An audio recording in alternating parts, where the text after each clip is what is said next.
is to say what is weird? More often than not, what we consider normal is nothing more than a conformed understanding of our surroundings. We generally believe in our religion because we happen to have been born in it. We find our traditions engaging because we have seen our peers enjoy them. The Marxist concept of ideology is a set of dominant ideas in societies because of an inherently conformist tendency towards culture instead of its perceived usefulness.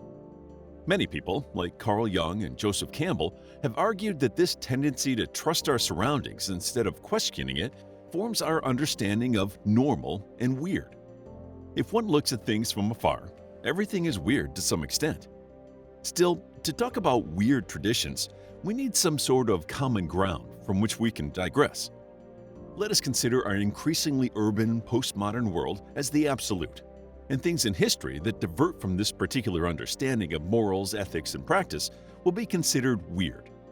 Here are 10 weird traditions in history, some of which continue to this day.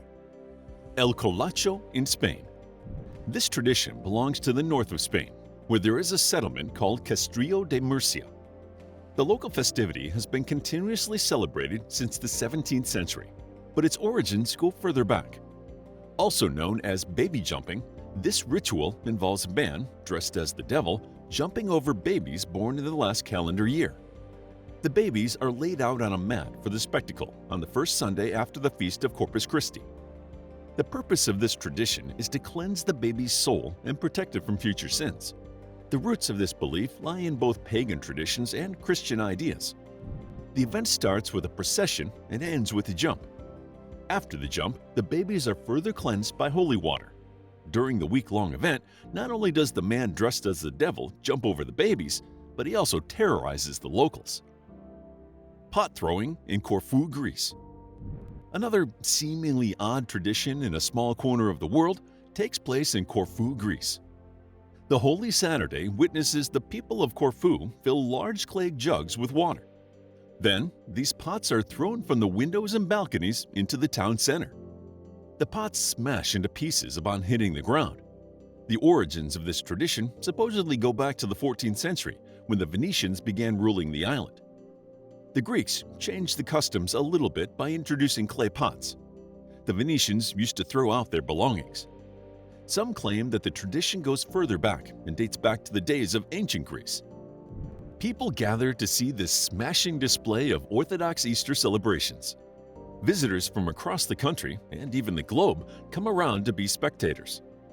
The pots generate a lot of noise as they shatter, and the water splashes around the entire place. Audiences stand quite near to the action to enjoy the sensation of crashing pots and splashing waters. Some say it brings good luck by shedding the skin of the last year. The Danes have a similar tradition where they break pots on New Year's. Soko Shinbutsu in Japan. The Japanese Buddhist monks of the Shingon sect used to undertake a horrific practice of self-mummification.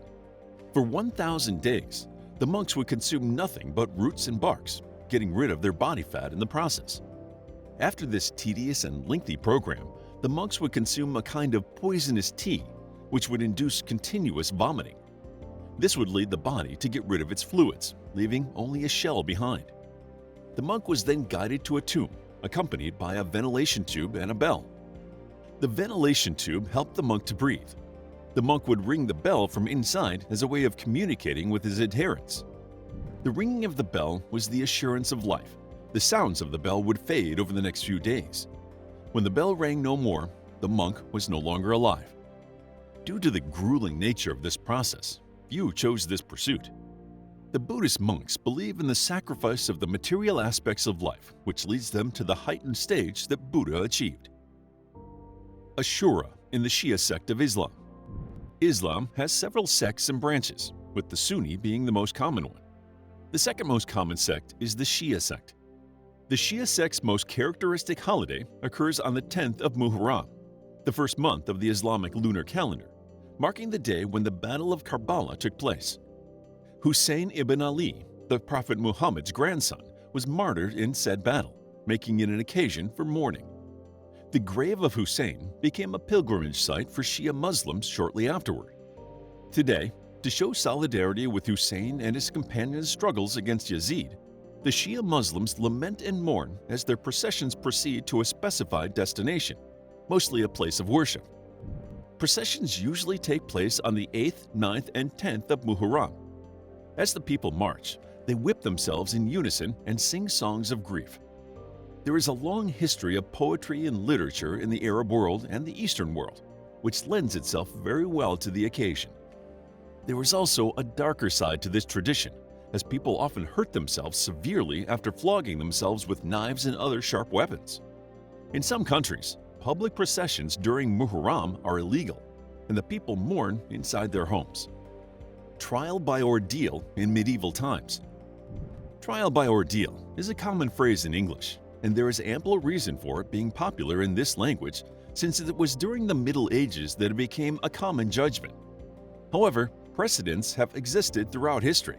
The trial by ordeal was reserved for serious offenses like murder. When we talk about trial by ordeal, we need to talk about the ordeal. There were 3 types of ordeals. For starters, ordeal by fire, involving holding a piece of hot iron and walking around for a specific number of steps or for a specific amount of time. The judgment was passed upon examining the accused's wounded hands. They were considered innocent if they had healed somewhat over the next 3 days. If not, then guilty. Then there was the ordeal by water, in which a person would be submerged in water. If they floated, they would be declared innocent, otherwise guilty. The final one was the ordeal by combat, in which the accused had to fight the accuser. Whoever lost would be considered a liar. Gunga Rao in India. Foreigners love India for its elephants, but like any novelty, they do not know the full extent of their contributions. Elephants were used for carrying out capital punishment in the Indian subcontinent. In the practice known as Gunga Rao, the elephant would crush its victims to death. This punishment was reserved for enemy soldiers or people convicted of serious crimes. The victim was made to put his head on the pedestal, and the elephant would put his weight on the skull. In case you were wondering, this practice is no longer used today. Capital punishment is quite a somber topic, but when you add this gruesome and barbaric method of execution to the mix, it most certainly becomes inhumane. In Vietnam, the convicted individuals were tied to stakes and poles, and the elephant would charge them. If all this seems horrific and highly unpleasant, imagine if there was a cheering crowd outside as well. Also remember, that happened in the Roman games, so the origins of this practice lead even further back. Egungun in Benin. Ancient African cultures are quite fascinating. The imagery of African art and sculpture influenced Picasso to paint his seminal work, Les Demoiselles d'Avignon. It is not that surprising for anyone who has come across the cultural festivities in different parts of Africa. The idea of ghosts and spirits features heavily in African culture. Its best example is perhaps the Ghostgun of Benin. The Ghostgun is a secret society that acts like living ghosts. Masked men who appear on the streets are considered conduits to ancestors. It is not a small local tradition either. In Chinua Achebe's famous novel Things Fall Apart, set in the late 19th century, this tradition is represented multiple times. In the novel, the colonialists take over, and the cultural identity of the African people is trodden upon, but the tradition has persisted to this day. Kanamara Matsuri in Japan. Before starting this list, we agreed upon the modern urban culture as being the absolute norm. However, even though this tradition does not have a rich history like the others, it is very much a weird one. Kanamara Matsuri, or the Festival of the Steel Phallus, is held annually in Japan, and it is exactly what it sounds like. In recent years, the birth rate in Japan has nosedived, and depression and mental illness have skyrocketed.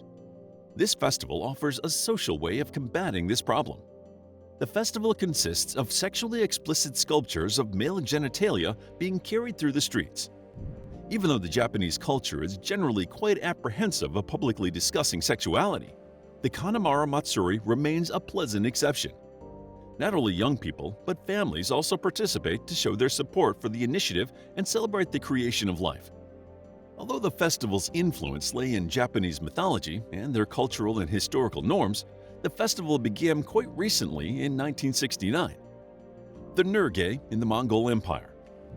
The nomadic Mongolians made their name by pillaging and ravaging foreign lands. Since they were nomadic, they relied on livestock and hunting wildlife. Anyone who has played a strategy-based video game, read a historic book regarding the Mongols, or just has an interest in their civilization knows that the Mongolians were skilled horse archers. Launching arrows while riding horses is the most characteristic image of the Mongolians. This skill came into use not only in battles, but also in hunting. During Nergey, or the winter hunt, major clans would mobilize and start cornering wild game into a specific area. Feasts and other festivities demanded meat in large quantities, and the Mongolian hunters jumped at the opportunity to participate in this activity. After forcing the wild game into a particular place for over a month, they would organize hunts to complete the task. They successfully upheld this tradition in Eastern Europe and Asia as well. Human sacrifices in Mesoamerican societies. Even though it is mostly attributed to the Aztecs, human sacrifice was a common theme among Mesoamerican societies, as well as other societies around the world. Consider the Mesoamerican ball game, which the Mesoamericans had played since at least the 17th century BCE. These ball courts are present all over Mesoamerica. We know that in the latter stages of the Mesoamerican chronology, one team was sacrificed to the god after the game. Some claim that the losing team was sacrificed to please the gods. Others claim that the winning team enjoyed being elevated towards the gods. It is thought that the Maya, the Toltec, the Olmecs, and the Aztecs all engaged in some form of human sacrifice.